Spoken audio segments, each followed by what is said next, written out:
Hello दोस्तों, good evening. दोस्तों, अपने टॉपिक पढ़ रहे थे विद्युत धारिता। उसका आज अपने लास्ट टॉपिक करने जा रहे हैं आवेशों का पुनः वितरण।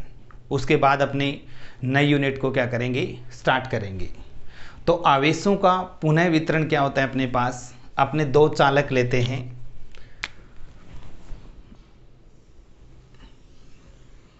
एक चालक गोला अपने पास क्या है, ए, और एक दूसरा चालक गोला अपने पास क्या है, बी। ये दोनों चालक गोले अर्थ से कुछ ऊंचाई पर रखे हुए हैं, कुछ हाइट के ऊपर दोनों गोलों को रखा हुआ है।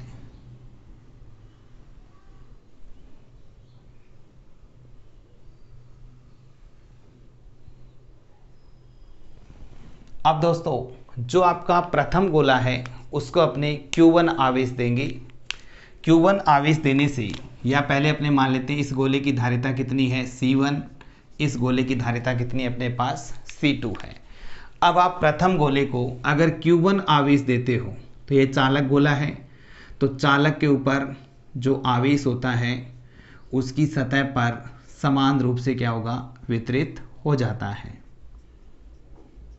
तो इसका विभव कितना, Q1 आवेश दिया आपने तो इसका विभव कितना हो गया, V1 हो गया।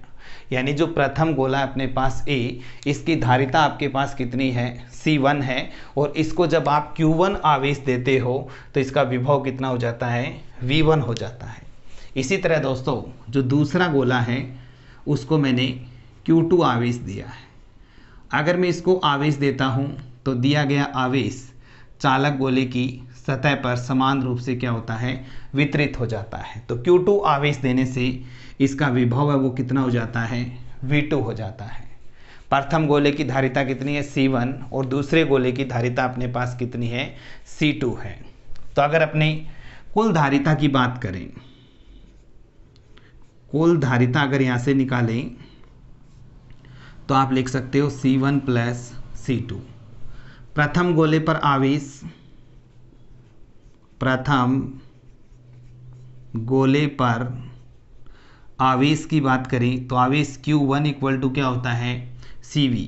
तो अपने पास क्या हो जाएगा, C1 CV, तो यानी C, धारिता कितनी है इसकी, C1, और विभव कितना है, V1। द्वितीय गोले पर आवेश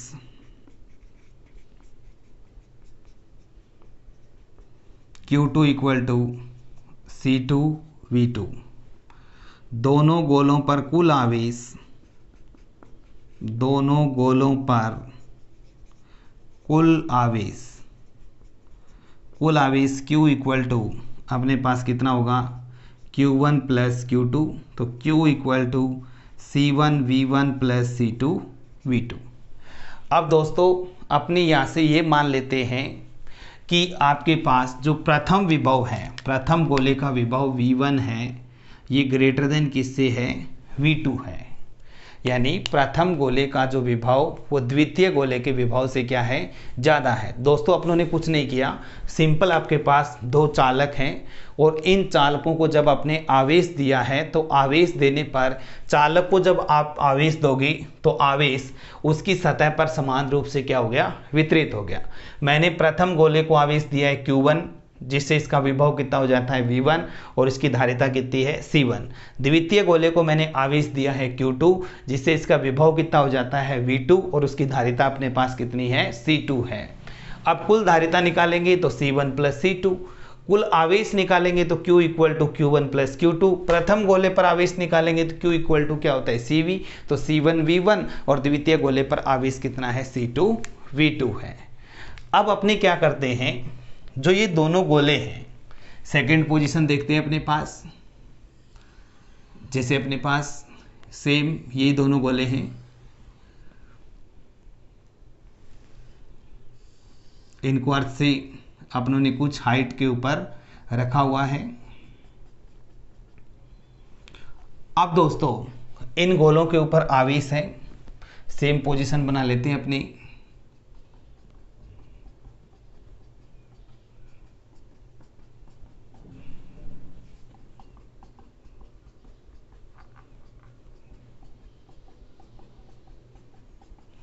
अब मैं इस दोनों गोलों को एक नगण्य धारिता वाले चालक तार से क्या कर देता हूँ, जोड़ देता हूँ। यानी दोनों गोलों को मैंने क्या कर दिया, जोड़ दिया, जिसकी धारिता अपने पास कितनी है, नगण्य है। अब आप देखिए इसके अंदर जो आवेश है और इसके अंदर जो आवेश, क्योंकि इसका पोटेंशियल V1 है, ये V2, इन दो इसका पोटेंशियल इससे वाले से क्या है, ज़्यादा है। तो आपको पता है कि चार्ज कैसे फ्लो होता है, अधिक विभव से कम विभव की तरफ। तो इसका मतलब इसमें जो चार्ज है वो फ्लो होगा इस वाले गोले से इस वाले गोले में, यानी ए गोले से बी गोले में चार्ज है वो क्या होगा, ट्रांसफर होगा। कब तक दोस्तों ट्रांसफर होगा, जब तक दोनों का विभव बराबर नहीं हो जाता। यानी जब आपके पास इधर विभव ज़्यादा है, इधर विभव कम है, जैसे यहाँ पे 10 वोल्ट है, यहाँ पे 4 वोल्ट है, तो हमेशा आवेश 10 वोल्ट से कहाँ पर जाएगा, 4 वोल्ट की तरफ जाएगा। कब तक जाएगा, जब तक इस गोले और इस गोले का विभव बराबर नहीं हो जाता। यानी अपने मान लो इस यहाँ पे 5 वोल्ट विभव है, यहाँ पे भी 5 वोल्ट है, तो बीच में अगर आपके पास तार जुड़ी है तो उस तार में कोई भी आवेश प्रवाहित नहीं होगा अपने पास। तो इसका मतलब यहाँ पर, इसका मतलब चार्ज जब ट्रांसफर हुआ तो यहाँ पर इसका विभव कितना हो जाएगा, V, और इसका विभव भी कितना हो जाएगा, V। अब दोस्तों अपने इस पे चार्ज मान लेते हैं, क्योंकि कुछ चार्ज इसमें ट्रांसफर हो गया, तो न्यू चार्ज मान लेते हैं Q1 डैश, और यहाँ पर चार्ज क्या होगा, Q2 डैश। परंतु धारिता इसकी कितनी है, C1, और इसकी धारिता अपने पास कितनी है, C2 है। क्योंकि धारिता अपने पीछे अच्छी तरह से पढ़ सकते हैं कि धारिता आपके पास क्या होती है, आवेश पर निर्भर नहीं करती, धारिता चालक के आकार पर क्या करती है, निर्भर करती है। अब दोस्तों ये तो क्या हुआ, तार जोड़ने से पहले की स्थिति है, यानी ये अपने पढ़ रहे हैं तार जोड़ने से पहले की बात कर रहे हैं। और अब अपने बात करेंगे तार जोड़ने के बाद। तार जोड़ने के बाद की क्या स्थिति आती है, तार जोड़ने के बाद की स्थिति ज्ञात करोगे तो कुल धारिता की अगर बात करें, कुल धारिता वही आ जाएगी C1 प्लस C2। प्रथम गोले पर आवेश, प्रथम गोले पर आवेश Q1 dash equal to C1V, क्योंकि विभव कितना है, V। द्वितीय गोले पर आवेश Q2 dash equal to C2V। कुल आवेश Q dash equal to Q1 dash plus Q2 dash, यानी C1 प्लस C2 इंटू क्या हो जाएगा, V। अब दोस्तों ये वाली कंडीशन आपके पास क्या आई, तार जोड़ने से पहले, और ये स्थिति क्या आई है, तार जोड़ने के बाद। तो अपने टॉपिक क्या है, आवेशों का पुनः वितरण। यानी आवेश आपके पास क्या हुआ, इस गोले से इस गोले में क्या हो गया, ट्रांसफर हो गया, आपके पास आवेश क्या हुआ, चला गया। तो अपने क्या कह सकते हैं कि आपके पास दो गोले लिए आपने, एक का विभव क्या है, ज़्यादा है, दूसरे का विभव क्या है, कम है। तो आवेश आपके पास कैसे जाएगा, अधिक विभव के गोले से कम विभव के गोले में आवेश है वो क्या हो जाएगा, ट्रांसफर हो जाएगा, जिसे अपने क्या कहते हैं, आवेशों का पुनः वितरण कहते हैं। अब दोस्तों अगर अपने यहाँ पर इसकी स्थिति लगाते हैं, आवेश जो आपने निकाले हैं कि जोड़ने से पहले कुल आवेश और जोड़ने के बाद कुल आवेश, क्योंकि आवेश संरक्षण के नियम से अपने क्या कह सकते हैं कि जोड़ने से पहले कुल आवेश और जोड़ने के बाद जो कुल आवेश है वो आपके पास क्या रहता है, संरक्षित रहता है। यानी आवेश किसी भी निकाय का क्या होता है, संरक्षित होता है। आवेश को न तो उत्पन्न किया जा सकता न ही नष्ट किया जा सकता। इसे अपने क्या कर सकते हैं, एक बॉडी से दूसरे बॉडी में क्या कर सकते हैं, स्थानांतरित कर सकते हैं। ये अपने स्थिर विद्युत की चैप्टर के अंदर स्टार्टिंग में अपने फर्स्ट लेक्चर के अंदर इसको देखा था। तो अब दोस्तों इसमें लगाएंगे अपने आवेश संरक्षण का नियम। तो देखिए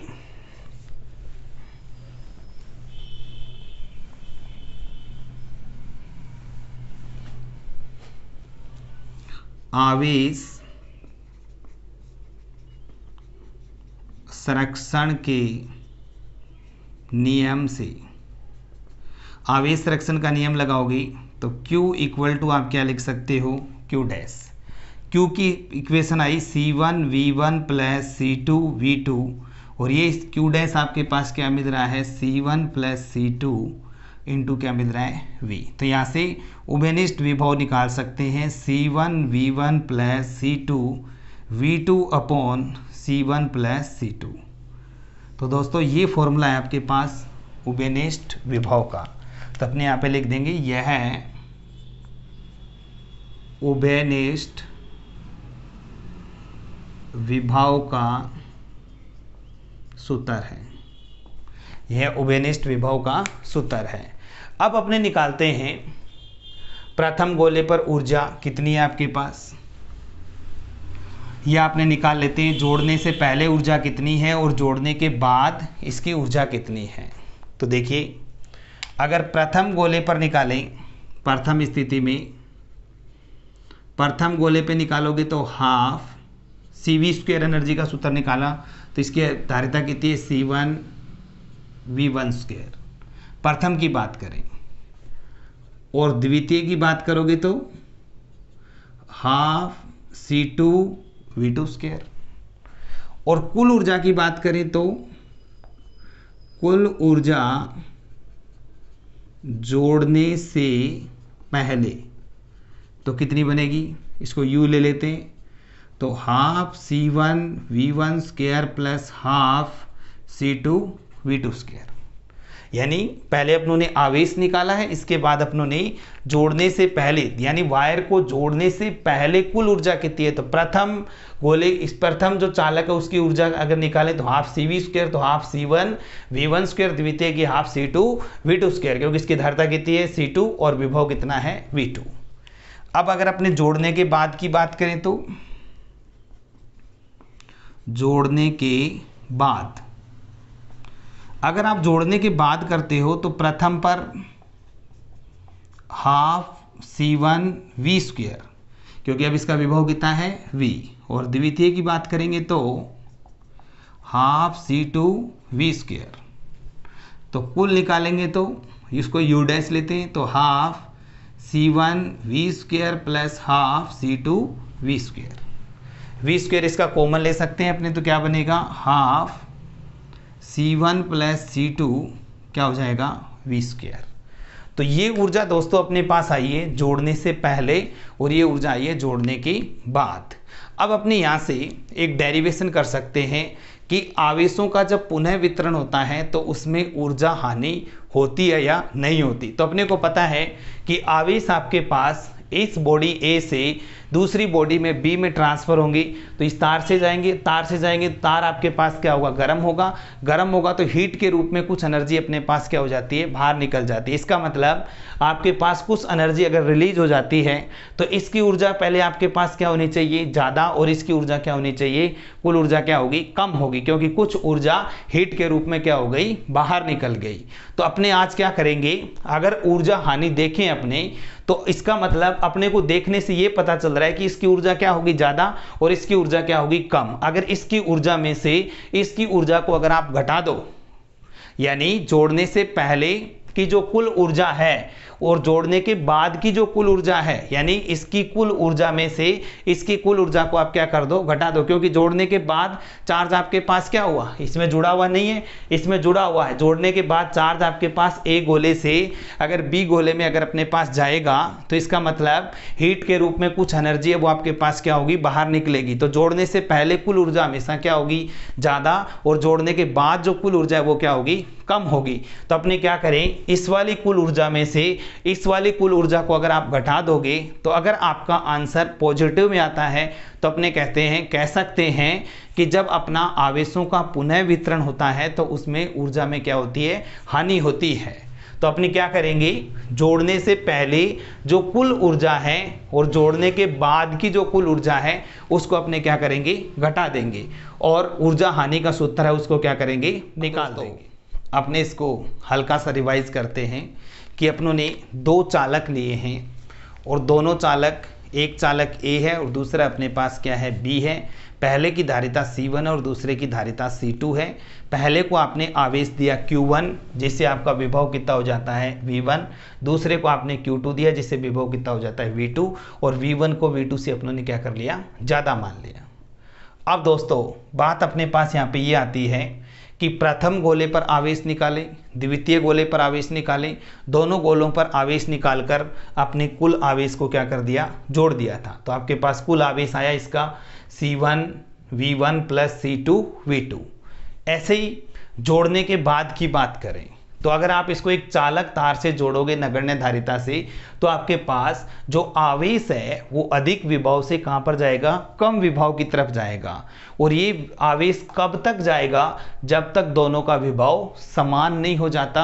और ये समान जो विभव होता है उस विभव को अपने क्या कहते हैं, उभयनिष्ठ विभव कहते हैं। और आवेशों के आदान प्रदान की क्रिया को अपने क्या कहते हैं, आवेशों का पुनः वितरण कहते हैं।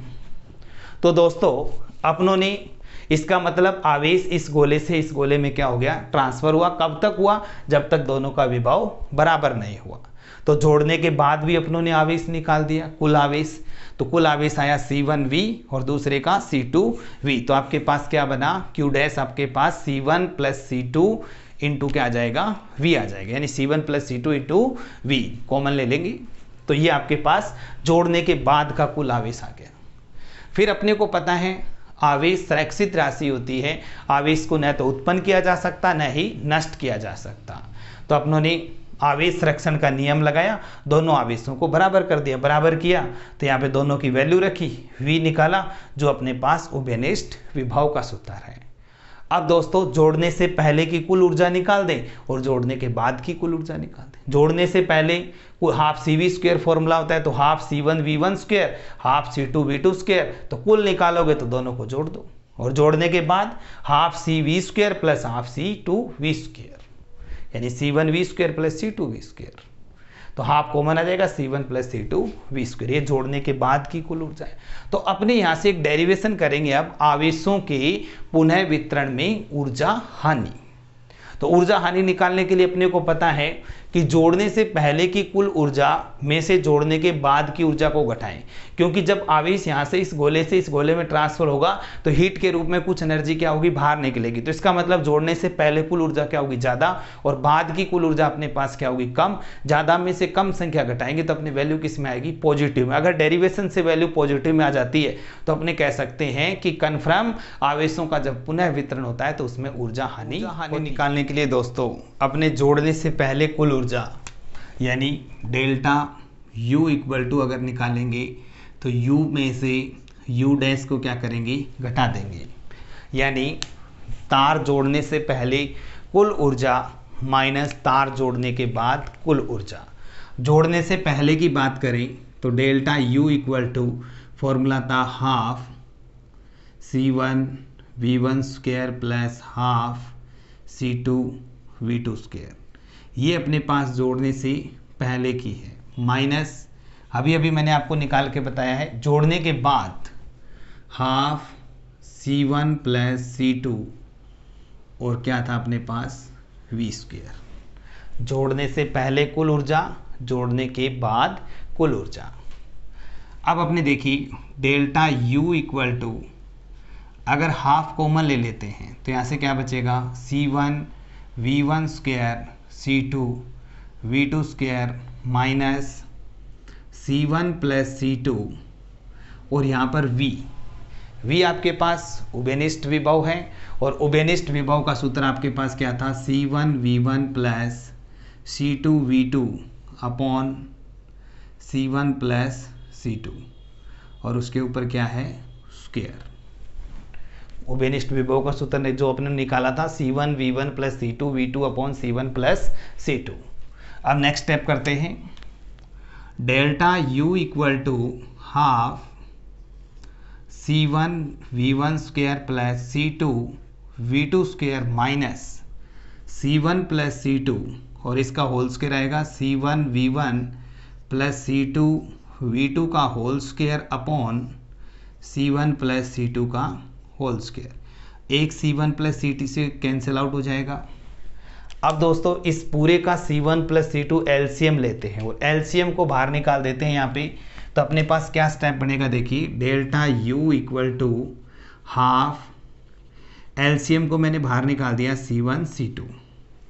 अब ये एलसीएम लिया हुआ तो इसके साथ मल्टीप्लाई होगा C1 V1 स्क्वायर किसके साथ C1 प्लस C2 प्लस ये एलसीएम इसके साथ भी मल्टीप्लाई होगा C2 V2 square C1 plus C2 minus आगे क्या है, ये इसका डिवाइड करेंगे तो 1, तो यहाँ से क्या बचेगा C1 V1 plus C2 V2 का होल स्क्वायर। ये स्टेप अपने पास आ जाएगा। अब अपने यहाँ पर इसका मल्टीप्लाई करेंगे और यहाँ पर a प्लस बी का होल स्क्वायर का फॉर्मूला लगाएंगे। तो next step u equal to 1/2 C1 plus C2, इसका मल्टीप्लाई करेंगे C1 स्क्वायर V1 स्क्वायर, फिर इसका इसके साथ मल्टीप्लाई करेंगे plus C1 C2 V1 square plus इसका मल्टीप्लाई करेंगे C1 C2 V2 square plus इसका मल्टीप्लाई करेंगे C2 square V2 square minus. अब दोस्तों यहाँ पर अपने पास a प्लस बी का होल स्क्वायर का फॉर्मूला लगाएं, यानी a प्लस बी का whole square a square plus B square plus 2ab होता है। तो ये यहाँ पर साइन किसका है, माइनस का। माइनस साइन होने के कारण ये सब स्टेप किस में आएंगे, माइनस में। तो अपने पास क्या होगा C1 square V1 square minus C2 square V2 square, आने किसके चाहिए, प्लस के, इस बार माइनस के कारण माइनस 2ab, तो 2C1 C2 V1 V2, ये स्टेप आ जाएगा अपने पास। इसमें से कुछ डाटा कैंसिल आउट हो रहे हैं, C1 V1 का स्क्वायर प्लस का, ये माइनस का, C2 V2 square plus C2 V2 square minus. तो यहाँ से क्या बचेगा, delta U equal to 1/2 C1 plus C2, यहाँ से अपने पास बचेगा C1 C2 V1 square plus C1 C2 V2 square minus 2C1 C2 V1 V2। अब दोस्तों इसमें से C1 C2 कॉमन आ रहा है, कॉमन लें, तो delta U equal to 1/2 C1 plus C2, और यहाँ से ऊपर ले लेते हैं C1 C2 कॉमन, तो यहाँ से क्या बचेगा V1 square V2 square minus 2V1 V2। ये आपके पास a माइनस बी का होल स्क्वायर का फॉर्मूला बन रहा है, यानी अपने लिख सकते हैं delta U equal to C1 C2/2 C1 plus C2, और इसको लिखा जा सकता है V1 माइनस V2 का होल स्क्वायर। तो यह ऊर्जा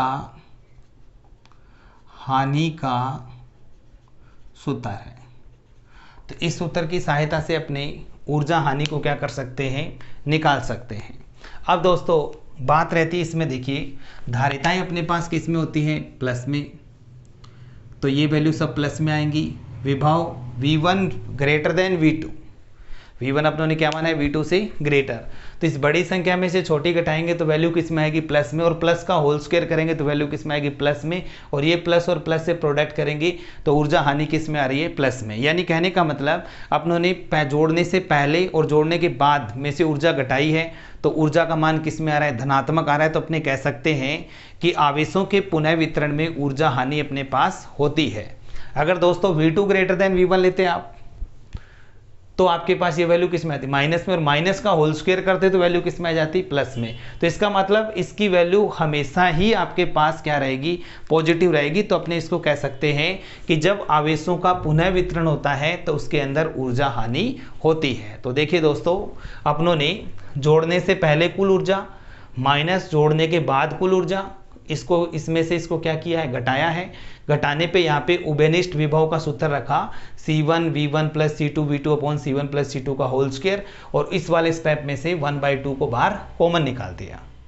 अब ये वैल्यू रखने से एक C1 से कैंसिल आउट हो रहा है, तो ये टर्म बची, ये मैंने यहाँ पे लिख दिया। अब C1 प्लस C2 यहाँ पे एलसीएम ले लिया, नीचे एलसीएम को मैंने बाहर लिख दिया, ये टर्म इसके साथ मल्टीप्लाई, इसके साथ मल्टीप्लाई, और यहाँ पर ये बच जाएगा, यानी ये स्टेप आ जाएंगे।